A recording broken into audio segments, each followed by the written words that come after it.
Bonjour à tous, aujourd'hui je suis à Moret-sur-Loing en Seine-et-Marne et j'ai rendez-vous avec Wilfried qui sera notre guide du jour. Bonjour Wilfried. Bonjour Nathalie. Alors toi tu vis à Moret-sur-Loing. C'est cela. Et comment on appelle les habitants d'ici? Les Morétains. Et tu veux nous emmener où en premier? Un premier lieu magnifique, je propose qu'on y aille tout de suite. Ah ben j'ai hâte de voir, je te suis. Allons-y.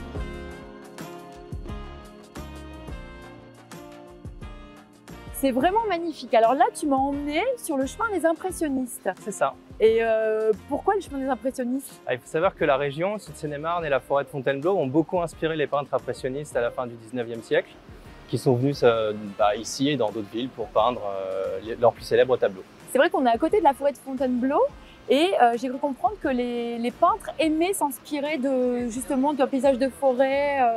Bien sûr, beaucoup sont venus dans les années 1860 pour commencer à peindre et à lancer leur mouvement. Et alors ici, à Moret-sur-Loing, il y a un peintre en particulier qui a aimé peindre justement des endroits un peu particuliers de la ville ou du village. Oui, c'est un petit peu le héros de la ville, c'est Alfred Sisley qui est venu finir ses jours ici entre 1892 et 1899. Et sa maison, on peut la voir ou elle est... Sa maison est toujours là, on ne peut pas la visiter, mais elle est toujours en ville et il y a une petite plaque commémorative qui explique qu'il vivait là. Et donc il a peint le pont avec l'église en arrière-plan. C'est un de ses plus célèbres, ses tableaux les plus célèbres? Je pense que c'est un de ses tableaux les plus célèbres, celui-là, et aussi le pont de Moret qu'on peut voir sous une autre perspective. Et justement, quand je vois un si beau soleil, je me dis le week-end, les vacances, qu'est-ce qu'on peut venir faire ici à Moret-sur-Loing? Il y a beaucoup de choses à faire. Les peintres ont été remplacés par les touristes au fil du temps. Ah, j'imagine. Donc c'est vrai que l'été et les week-ends, il y a beaucoup de gens qui sont ici, qui viennent notamment derrière pour pique-niquer, pour se reposer, prendre le soleil. Faire du canoë? Faire du canoë, exactement. C'est super. Se baigner, il y a vraiment beaucoup de choses à faire et des gens du monde entier. Et je vois qu'il y a une longue balade à faire sur ce chemin des impressionnistes, de l'autre côté de la berge. C'est un chemin qui fait à peu près combien de kilomètres? On peut se balader C'est un chemin qui fait à peu près 1 ou 2 kilomètres et qui va jusqu'à l'embouchure du Loing qui se jette dans la Seine.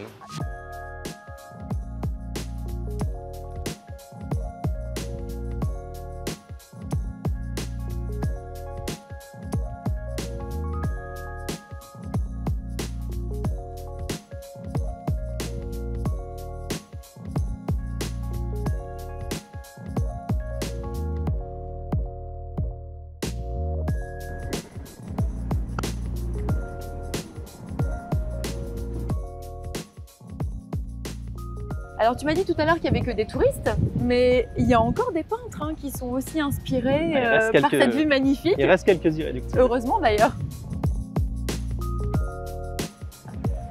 Bonjour. Je viens vous déranger dans votre ouvrage. C'est joli. Alors vous êtes d'ici? Je suis de la région, oui, j'habite. Mon atelier est à 10 km d'ici. Et alors je vois que vous trouvez votre inspiration dans le joli paysage de Moret.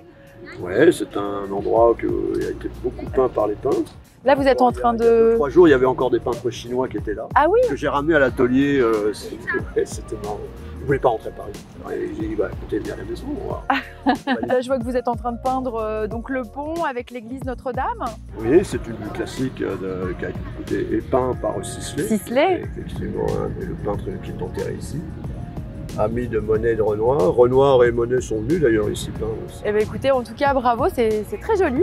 Ah, merci. Je vous laisse continuer, je vous dérange pas plus longtemps. Mais non, mais... Merci beaucoup.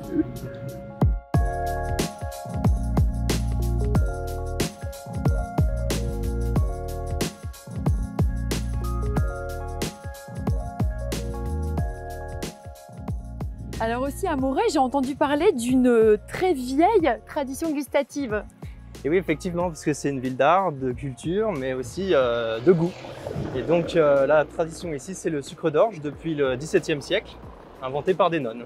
D'accord, donc les nonnes fabriquaient elles-mêmes les sucres d'orge. C'est cela. Et alors aujourd'hui, ça a été repris, ce ne sont plus des nonnes, j'imagine, qui fabriquent. Non, car le couvent a fermé à la Révolution française et une nonne est réapparue au 19e siècle avec la recette pour la donner à une famille qui continue encore à faire les sucres d'orge de nos jours. Et donc c'est toujours, maintenant c'est devenu une tradition familiale, la recette se transmet de génération en génération. Et c'est donc on peut en acheter en ville, c'est ça? C'est cela, il y a une boutique à côté de l'église et c'est toujours la même famille qui la tient.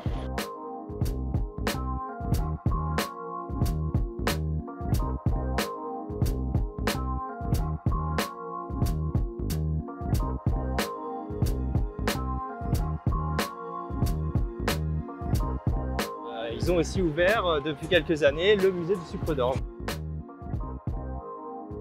Là, on se trouve devant le musée du sucre d'orge. C'est ça. Il est ouvert toute l'année? Oui, il est ouvert toute l'année. Je pense qu'en ce moment, il doit être fermé étant donné qu'il y a des réflexions sur le pont. Mais sinon, il est ouvert toute l'année et l'île du musée fait toujours le plaisir des touristes qui viennent y bronzer aussi durant l'été.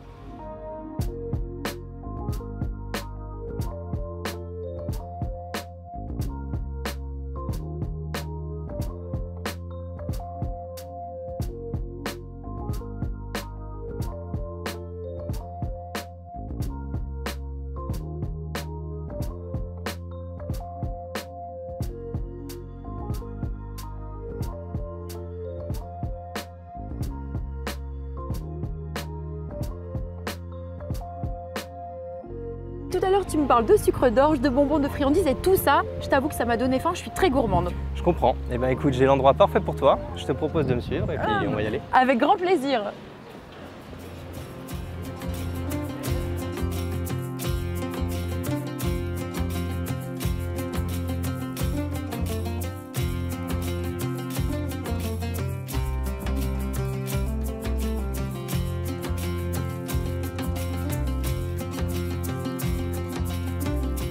Mais dis-moi, on n'est pas seul à avoir eu l'idée parce que là, je suis pas la seule gourmande. Non, je vois ça, oui. Mais en même temps, ça fait 37 ans qu'il est là. Oui, je vois ça. Quelle réputation. Très bonne Elle doit réputation. être très bonne, les glaces. La queue n'est pas là pour rien. Glace artisanale. Ouais.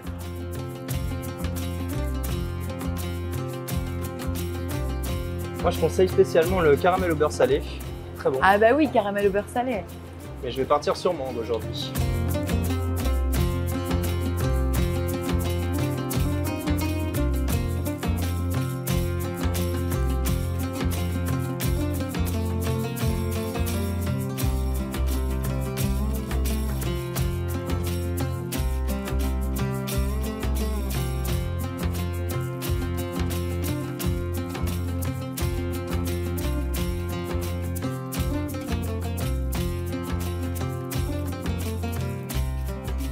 Alors Wilfried, si tu vis ici, j'imagine que tu aimes plus que tout Moret. Bien sûr. Et alors, qu'est-ce que tu aimes le plus faire ici? Ben, ici, ce que j'aime, c'est qu'il y a beaucoup de nature, c'est magnifique et on est seulement à 45 minutes de Paris en train. Oui, c'est vrai que ça va vite. C'est très rapide. Pour un week-end, c'est idéal. Un havre de paix, verdoyant, et où on mange de bonnes glaces. Exactement. En tout cas, merci beaucoup Wilfried, c'était très sympa. Merci.